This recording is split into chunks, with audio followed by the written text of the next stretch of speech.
तो दोस्तों इतिहास उठाकर देख लीजिए, हर महान व्यक्ति के पीछे किसी न किसी महान शिक्षक का हाथ रहा है। चाहे वैज्ञानिक हो, चाहे डॉक्टर हो, चाहे इंजीनियर हो, चाहे न्यायाधीश हो, चाहे पत्रकार हो, चाहे अधिकारी हो। कई ऐसे परिवार हैं जिसके पास महंगी कोचिंग की फीस देने के पैसे नहीं, लेकिन यूट्यूब और ऑनलाइन शिक्षकों की वजह से वे बच्चे पढ़ पा रहे हैं। दोस्तों आपने अलग सर का नाम बहुत अच्छे से सुना होगा, आपने खान सर का नाम बहुत अच्छे से सुना होगा। ऐसे बहुत सारे टीचर हैं। किसी भी शिक्षक के बारे में राय बनाने से पहले उसके योगदान को याद कीजिए जब आप छोटे थे तब आपको पढ़ना किसने सिखाया था। दोस्तों शिक्षा का सम्मान करना केवल एक व्यक्ति का सम्मान करना नहीं है। जय हिंद दोस्तों आज हम एक ऐसे मुद्दे पर बात करने आए हैं जिससे हर इंसान की जिंदगी जुड़ी हुई है, चाहे वो गरीब हो, अमीर हो, शहर में रहने वाला हो, गांव में रहने वाला हो, कहीं का रहने वाला हो, और वो मुद्दा है शिक्षक का मुद्दा।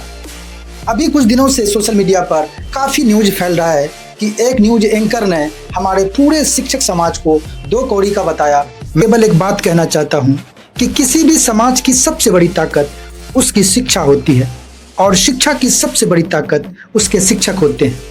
तो दोस्तों आज अगर हम पढ़ना लिखना जानते हैं, अगर हम अपने अधिकारों को समझते हैं, अगर हम अपने जीवन में आगे बढ़ने का सपना देखते हैं, तो उसके पीछे किसी न किसी शिक्षक का योगदान जरूर होता है। जब एक बच्चा पहली बार स्कूल जाता है तो उसे दुनिया की पहचान और सही गलत का सीख देने वाला शिक्षक ही होता है। माँ हमें जन्म देती है, पिता हमारा पालन पोषण करता है, लेकिन जीवन में सही दिशा देने वाला काम शिक्षक करता है। कबीर दास जी ने कहा है, गुरु गोविंद दऊ खरे काके लागू पाए, बलिहारी गुरु आपने गोविंद दियो बताए। मतलब गुरु और भगवान दोनों सामने खड़े हो तो सबसे पहले गुरु को प्रणाम करना चाहिए, क्योंकि गुरु ही है जो हमें भगवान तक पहुंचने का, उनसे जुड़ने का जरिया है, मार्ग दिखाता है। तो दोस्तों इतिहास उठाकर देख लीजिए, हर महान व्यक्ति के पीछे किसी न किसी महान शिक्षक का हाथ रहा है। चाहे वैज्ञानिक हो, चाहे डॉक्टर हो, चाहे इंजीनियर हो, चाहे न्यायाधीश हो, चाहे पत्रकार हो, चाहे अधिकारी हो, हर किसी की शुरुआत एक शिक्षक से होती है। आज कुछ लोग ऑनलाइन शिक्षा को कम आंकने की कोशिश करते हैं, लेकिन सच यह है कि आज लाखों छात्र गांव और छोटे शहरों में बैठकर ऑनलाइन शिक्षा की मदद से अपने सपनों को पूरा कर रहे हैं। कई ऐसे परिवार हैं जिसके पास महंगी कोचिंग की फीस देने के पैसे नहीं, लेकिन यूट्यूब और ऑनलाइन शिक्षकों की वजह से वे बच्चे पढ़ पा रहे हैं और अपनी ज़िंदगी में बहुत सारे एग्ज़ाम, बहुत सारे कंपटीशन को पास करके अपने जीवन को सफल कर रहे हैं। क्या ये छोटा योगदान है? बिल्कुल नहीं।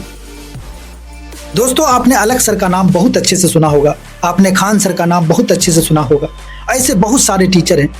अभी हाल में ही कुछ दिन पहले सोशल मीडिया पर मैं देख रहा था, एक गांव में एक बच्चे सब पानी के लिए तरस रहे थे। बहुत दूर जाके पहाड़ी के नीचे उतर के पानी पीने के लिए लेके जा रहे थे। अलग सर ने अपनी टीम को वहां भेजा और बोला कि जाके पता करो क्या इंतजाम वहां हो सकता है, उसके पानी के लिए हो, उसके शिक्षा के लिए हो। ये करने वाला कौन है? वही शिक्षक। खान सर को कौन नहीं जानता। आज दुनिया का सबसे बड़ा एजुकेशन चैनल बना लिया। सिर्फ बना नहीं लिया, उसका जो बदला है, उसका जो इनकम है, वो हिंदुस्तान के बच्चों के लिए, भविष्य के लिए लगा रहे हैं, समाज के लिए। इतने बड़े हॉस्पिटल को खड़ा कर दिया। लाखों का जो चार्ज होता था उसको हजारों में ले आए। बच्चों की जो फीस होती थी इतनी महंगी, उसको कहाँ ले आए? है किसी के अंदर इतना गुर्दा? लोग पूरी जिंदगी बिता देते हैं राजनीति करते करते, बिजनेस करते करते, लेकिन एक कौड़ी भी समाज के लिए नहीं निकलता। ऐसा करने वाला कोई और नहीं, वो एक टीचर ही है, शिक्षक ही है। दोस्तों किसी भी क्षेत्र में अच्छे और बुरे लोग हो सकते हैं, लेकिन कुछ लोगों की वजह से पूरे शिक्षक समाज का अपमान नहीं किया जा सकता। अगर कोई डॉक्टर गलती करता है तो हम पूरे डॉक्टर समाज को गलत नहीं कह सकते। अगर कोई पत्रकार गलती करता है तो हम पूरे पत्रकार समाज को अपमान नहीं करते। फिर शिक्षकों के साथ ऐसा व्यवहार क्यों? आज जरूरत है ये समझने की कि शिक्षक केवल नौकरी नहीं करता बल्कि भविष्य बनाता है। एक शिक्षक अपने छात्रों की सफलता देखकर खुश होता है। वह चाहता है कि उसके छात्र उससे भी आगे निकल जाएं। वह चाहता है कि उसके विद्यार्थी समाज में नाम कमाएं। कई शिक्षक अपनी पूरी जिंदगी छात्रों के भविष्य को बेहतर बनाने में लगा देते हैं। दोस्तों आज मैं सभी छात्रों से कहना चाहता हूं कि अगर आपके जीवन में कोई ऐसा शिक्षक है जिसने आपकी मदद की है, जिसने आपको प्रेरित किया है, जिसने आपको हार नहीं मानने दी, तो एक बार उसे धन्यवाद जरूर कहिए, क्योंकि हम अक्सर सफलता पाने के बाद उन लोगों को भूल जाते हैं जिन्होंने हमें सफलता तक पहुंचाया होता है।